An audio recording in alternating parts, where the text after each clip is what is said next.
இப்போ காதல் இளவரசன் பொதுவாக மணிரத்னம் படம்னாலே அது பிரச்சனையில் தான் முடியும். பம்பாயிலேருந்து ஆரம்பிச்சாச்சு. கமலஹாசனுக்கு விஸ்வரூபம் படத்துலேருந்து ஆரம்பிச்சாச்சு. நாட்டை விட்டே போகிறேன்னு சொல்லிட்டார். அந்த அளவுக்கு மோசமாயிட்டு.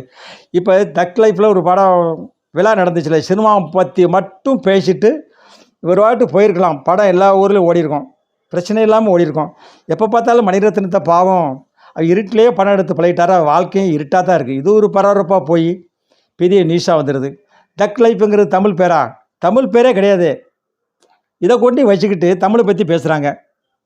தமிழில் இருந்து தான் கன்னடம் பிறந்ததுன்னு. இது தேவையா?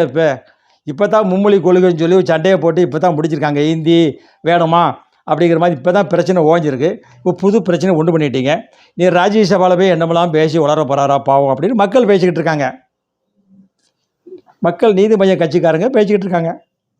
எச்சரிக்கையாக இருங்க அப்படின்னு மக்கள் பேசுகிறாங்க. அடுத்த வேளையில் வரேன்.